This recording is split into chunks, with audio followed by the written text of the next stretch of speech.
Welcome to the LA Hoops and Homers podcast. I'm your host, Derek Mills. With me, as always, is my co-host, Josh Mitchell. We are excited, as always, to talk to you about all things Lakers, Dodgers, Clippers, and Angels. Here we go.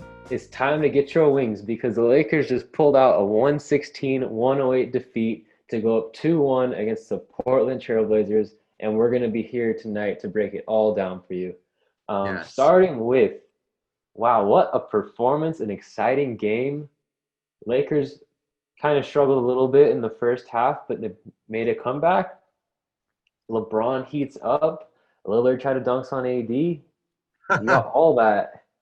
Yeah, a lot of stuff in this game. I would say Lakers played very poorly in the first half. We're very lucky to be down by 4 going into the halftime break. Just missing so many free throws. They were, I think, 8 of 15 at halftime, or maybe even worse than that. But they were turning the ball over. It looked like they couldn't even dribble real well. Missing free throws, missing 3-pointers, and somehow their defense comes up and allows them to stay within the game, only down by 4 entering the break, opening the door for a nice second half comeback. Yep, and in the second half, they came out, third quarter, dropped 40. LeBron James being LeBron James, he finished the game with 38, 12 rebounds, 8 assists. Whew. What a game. And their defense came alive, too, in the fourth quarter. They held them to 6 of 22 shooting and only allowed the Trailblazers to 14 points until the final minute when things started to just kind of be garbage time at that point. But Yeah, they came out of the locker room really intent on scoring.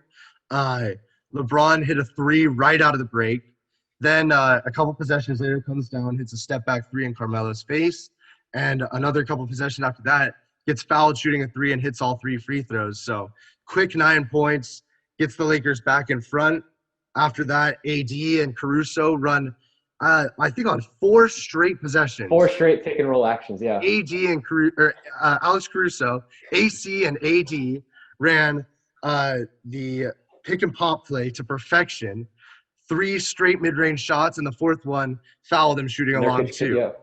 So it was, AD really struggled in the first half. I think he was 1 for 3 from the field. He was getting pushed around a lot. They showed these highlights of guys just kind of pushing him around, some stuff that could have been called fouls, but I guess the refs weren't really looking at it. And then he just kind of asserted his will in that second half.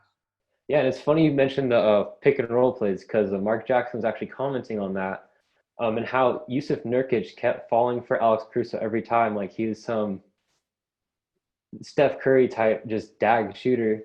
Yeah. And he'd get pressed up on him so much to almost double team Caruso. And he was leaving one of the best players in the league wide open. I don't think he hit the rim once on those shots. I know Caruso, every one of those, Caruso got the ball right into his shot pocket. AD just had to take these 2 steps and get right up. His jump shot is so pretty.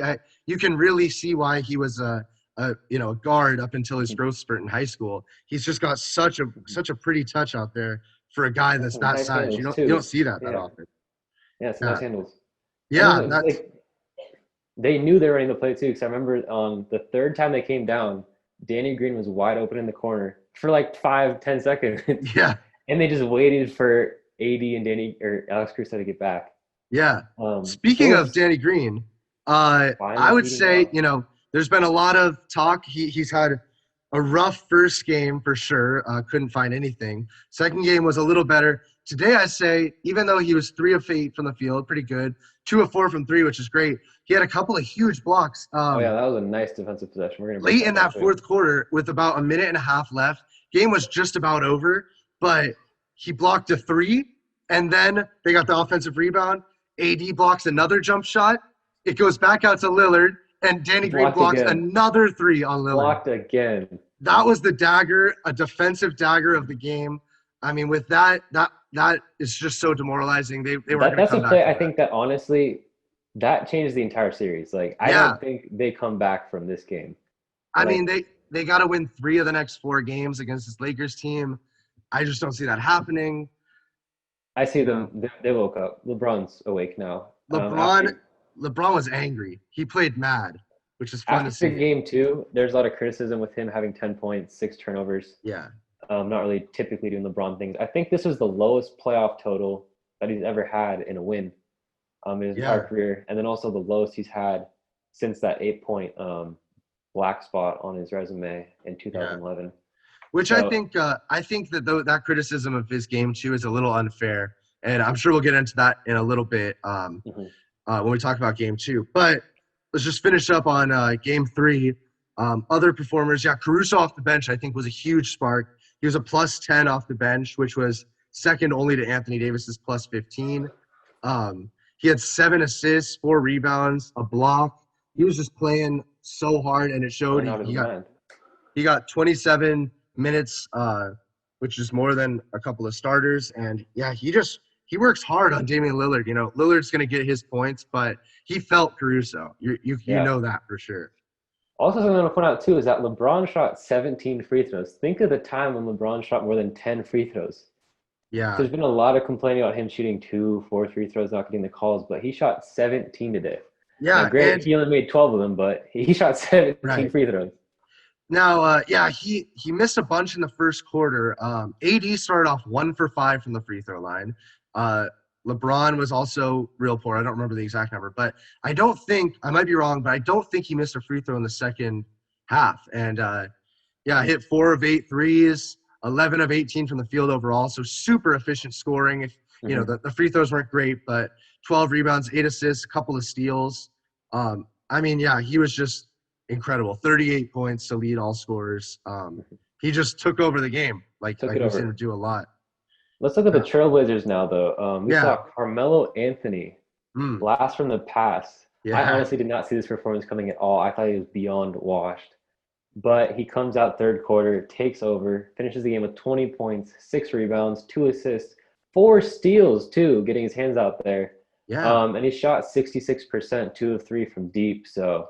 And you know what's crazy? I remember them saying that he missed his first 7 shots. So he got locked in. He hit 9 of his next 13 shots. He hit 4 in that third quarter. There was a time he hit 4 straight mid-range jumpers from pretty much the exact same spot, different guys in his face every single time. Yeah, so I'm sure the Lakers will have to keep a note on him because if Melo gets it going, this team becomes a little bit more dynamic.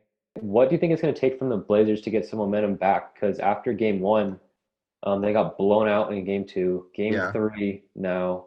They lose again. It looks like LeBron's starting to play like LeBron again. Yeah. And the other Lakers role players are finally contributing. What's it going to take for them to get their way back into the series if they do have a chance? Well, just looking at the box score right now, Lillard had 34 points, McCollum had 28, and Carmelo had 20. You can't really ask for that much more from those 3. Mm-hmm. Are they going to have that many more games where they put up a combined over almost 80 points? I don't know. I think over 80 points that is combined. So that's pretty much as good scoring. They're gonna have to figure out a way to play some better defense. And just if you look at their bench, they got 8 points off the bench. Gary Trent Jr. and 3 of those points he hit that 3-pointer in garbage time. So they pretty much got 5 points off their bench compared to 10, 15. 24 points for the Lakers off the bench. So, they got to find some bench scoring, and they got to figure out a way to stop the Lakers stars. The Blazers, their model just isn't sustainable. They've been playing in survival mode for the last 2 weeks. Yeah. And I'm looking at the minutes. Lillard's playing 43. McCollum's playing 43. Carmelo Anthony's playing 42 minutes. Yeah. And then outside of Gary Trent playing 27, the next biggest piece on your bench is playing 14 minutes. So it's you're not going to win a 7-game series with legs like that. And I think it's going to catch up to him fairly quick. Now, with Zach Collins being out for the rest of the series, that's a big loss for them. Yeah, he's a nice, he's a little faster than Whiteside, a little quicker than Whiteside. A little bigger than Gary Trent, probably has a better chance of guarding Anthony Davis. Zach Collins is a nice defensive player, can hit open shots. It's a nice player that they're missing from their rotation definitely makes it harder. And especially, watching Nurkic in that second half, he just, he looked gassed. It's just with JaVale and AD, they're so fast. They can get down the court. Yeah, they're physical. It just makes it Nurkic and Whiteside got to run up and down the court. And, Nurkic, he made some nice passes, had a couple of dunks in that third quarter. But as the third quarter went on, all that energy just looked like it caught up with him. I mean, he couldn't close out on AD without fouling him. And there's a couple of big putback dunks that AD had. And that kind of stuff shouldn't happen. Nurkic just isn't there. Yeah. Yeah. So I don't see, he's coming off a huge surgery, played great in these 8 games and the seeding games. The Orlando seeding games. But, I just don't know. He's playing massive minutes. Can you trust him to stay, motivated and energized the whole game? Yeah. And I mean, I'm looking at this Portland box score, and I recognize that the bench shot 3 of 15, but I don't see how you're getting really any more production. Like you said, like Carmelo Anthony shot 45% today, 66% from deep. Yeah. Hassan Whiteside was 3 of 5, so he shot 60%. Nurkic was 4 of 10. Lillard was 8 of 20, and CJ are in the 40 to 50% shooting range, which is ideally what you'd want from a team. Yeah. I think you need to see Whiteside be a little bit more active on the offensive end, but yeah. I mean, we held them to 41% from the field. That's really good for a team that averaged in the bubble 124 points. They scored 108 tonight. That's pretty good. The Lakers outscored them. They scored 50%. They shot 50% from the field. Also 33% from 3, which isn't great, but is definitely better than what they have been doing. That'll do, if they're holding the team down to, only 108 points. Yeah, exactly. And that kind of can go into game 2 as well, because we saw them only score 88 points. Yeah. Beyond shocking. Yeah, I mean, AD had 31 points. Yeah, and the high AD was really 18. AD was really the star of this game. This second game, he only played 29 minutes, scored 31 points, had 11 rebounds, a steal and a block. He was 13 of 21. He was just really good in this game. He didn't need to be played at all in the fourth quarter. LeBron only played 27 minutes. Yeah, that's ideal. Yeah, AD was a plus 32. That's insane. In 3 quarters. That is really good basketball. So this was like a demoralizing loss, in my opinion, for the Portland Trail Blazers. It's going to be tough for them to come back. I mean, yeah, this series is an uphill climb for them for sure. So LeBron in this second game, he finishes his game with a pretty pedestrian for him, 10 points, 7 assists, 6 rebounds, a couple of steals. I've got some thoughts on this, but what are your thoughts about his second game? I mean, I just didn't see him. He didn't really have to be aggressive. Yeah. He just didn't have to because, I mean, you have scored 10 points and you only played the fourth quarter because your team's already up by 30 going into that fourth quarter. I think we've seen as LeBron gets older, at times his effort isn't totally there because he recognizes when he needs to have that effort and when he's just he's being economical with how he's preserving his body, which I think is big. Again, he went 0 of 3 from deep. So again, when you start to see the things flip like they did in game 3, where he's getting to the foul line more, he's shooting a better percentage from deep. Those points can skyrocket pretty quickly. Which they did. And he only had 11 attempts too. And I have no doubt in my mind that if he really wanted to shoot the ball 25 times, he would do it. But he just didn't have to. You see guys like Caldwell Pope, JaVale McGee, all contributing to the team. Yeah. When he really doesn't have to. So what are your thoughts? Yeah, I pretty much agree. I think watching this game, if you don't just look at the box score, but you watch the game, you would see that he played differently than in game 1, where he put up crazy stats in game 1, but he really pushed the ball off of every rebound. They just played a totally different style around him that really led them to get out to this huge lead. I mean, basically from halfway through the second quarter, this game was trending towards blowout. And, in that circumstance, only playing 27 minutes, I mean, I don't think it's fair to criticize anyone for a 23-point victory. That was even, Yeah. 23 is closer than it actually was. It was a beatdown in every sense of the word. So, yeah, we got a nice game from Caldwell Pope, 16 points. If we could have a third guy regularly have a game like that, and in game 3, I think that was Caruso with 10 points and 7 assists. In this game, it was KCP with 16 points, a plus 24 from the field, 4 for 6 from 3. KCP was good in game 3 too, but yeah, he's dynamic scorer. If you just look at this box score like I am right now, Derek, you wouldn't think, like, if I were to just give you the box score without the score of the game, Yeah. I don't think you're saying that we win this game by 23 points because Kuzma only has 7. If you told J.R. Smith 3 months ago, like, hey, you're going to be in the playoffs and you're going to shoot 9 threes and 12 shots in a game, he would leave it. But again, they've shot pretty well from the field, 47.8%. So you're not like the Utah Jazz right now dropping 50-something% consistently, but yeah, that's enough to get it done right now, 90% for sure. free throw line. And they only went to the free throw line 10 times. Yeah, it was a weird game. And the Trailblazers went there 16, but of course that kind of would suggest that the refs might not be calling everything. In the first and third games, there was so many free throw attempts, and in this one, a combined 26. I mean, LeBron James shot 17 in game 3, and every single player in game 2 only shot 26 combined. So maybe that's just shows that the fourth quarter didn't really have a whole lot of effort being played since none of the Lakers really played past a minute or two in. But yeah, that's a little odd. And in this game, you had nice bench performances. Dwight came up with 9 points and 5 rebounds and a block. J.R. Smith, he shot 9 threes, made 3 of them. That's pretty good. Not sure if he's going to be useful in the lineup much longer. He wasn't too great in game 3. But, keep his legs warm. Might need him if the situation calls for it.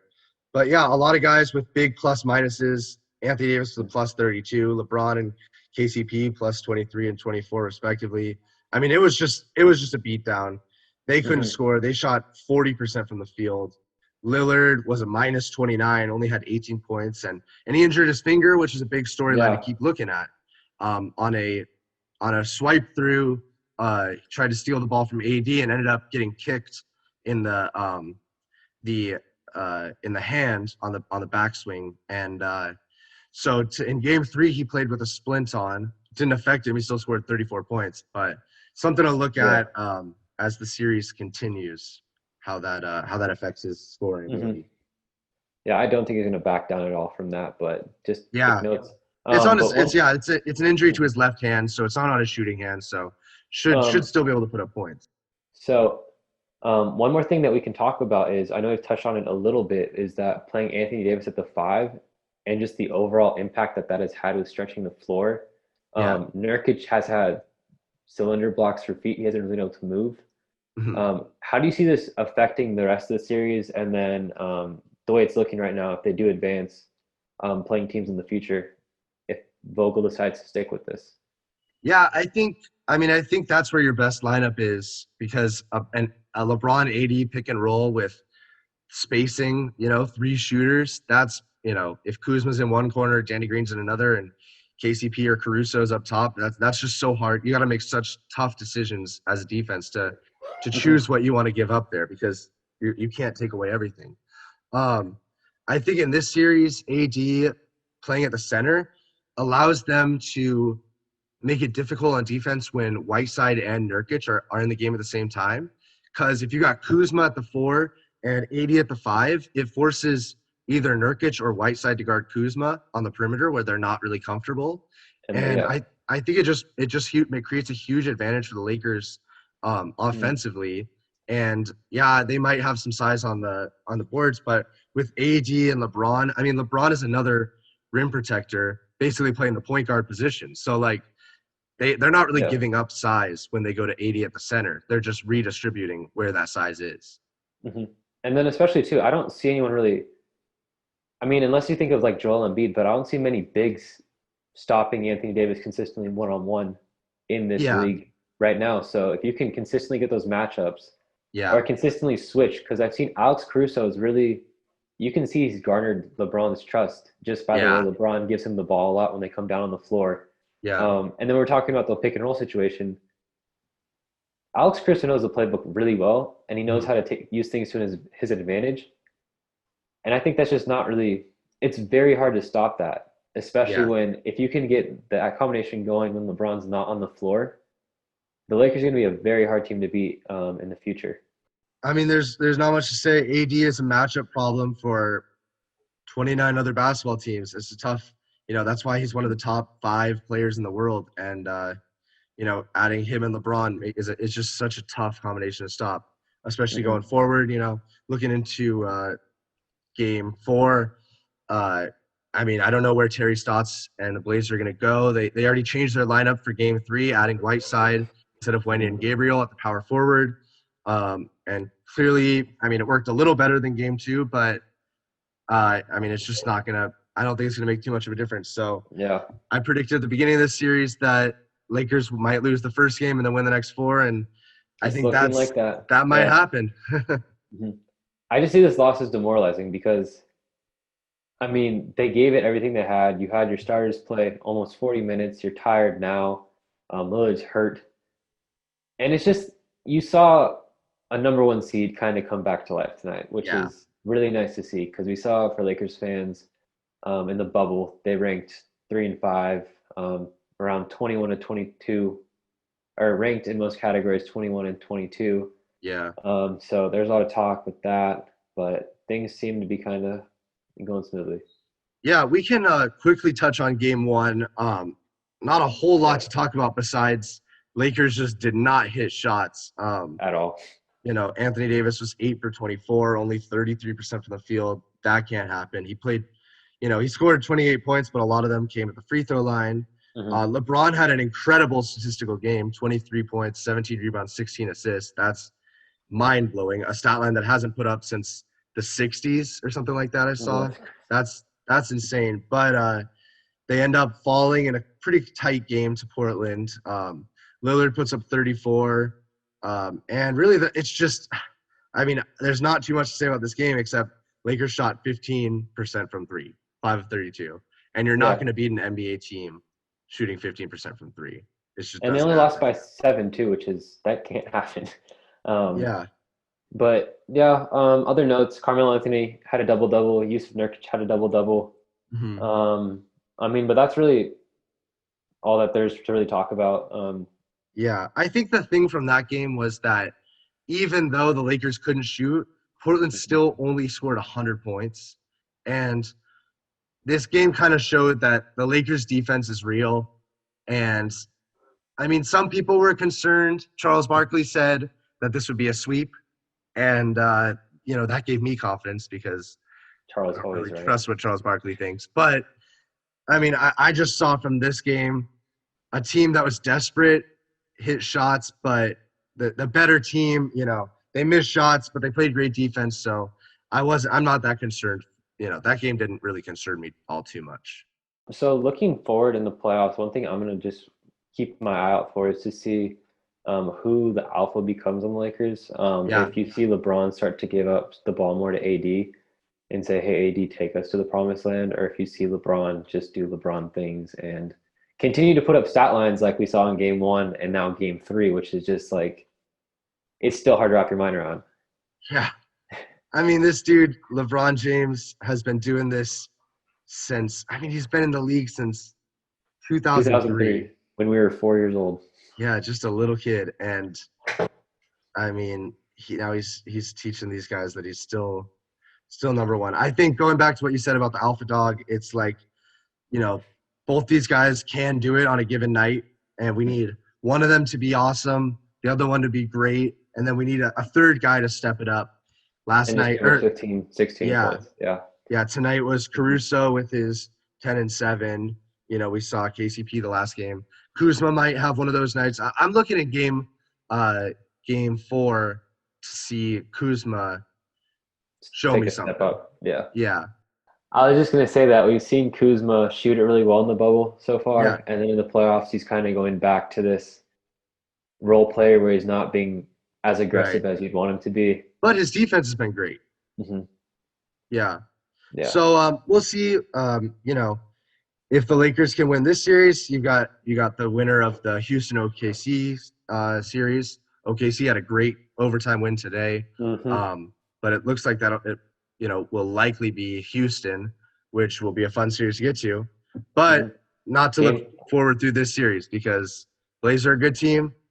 Yeah. And so it's not over till we win 4 games. What are your predictions for game 4 and 5? Do we win them? Yeah, I think we do. I think we take those games. I think LeBron and AD continue to impress. I think Nurkic just can't handle the size, and I think we continue to see that Alex Caruso and KCP and Danny Green are going to be pretty solid supporting cast. What about you? Yeah, I don't think the Lakers have to be stellar either in these next 2 games. I just think they have to remain focused. If they do get stagnant, you will see Lillard go off for 40 or 50 or 60 again. Yeah.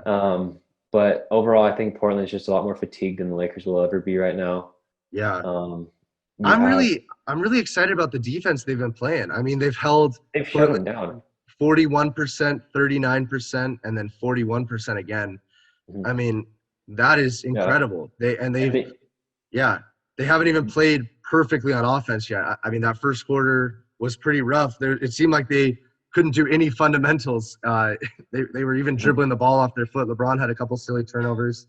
So if they can put it together at the end of this series and into the rest of the playoffs, I mean, they are looking to be a dominant team in these playoffs. Mm-hmm. And you have to remember too that Portland's primarily an offensive team. They're not winning anything with their defense. So you shut that aspect down. They're becoming just an average team, which the Lakers are more than capable of handling. Absolutely. Yeah. So that is all the breakdown that we have for games 1 through 3. We're looking for games 4 and 5, and hopefully we'll have a breakdown for you too after this series, looking into the next series. Absolutely. Thank you so much for listening, everyone. I'm Josh Mitchell with my co-host Derek here. Thank you again. Catch us on Instagram, Spotify, YouTube. New episodes out weekly. And thanks for listening to episode 2 of the podcast, LA Hoops and Homers.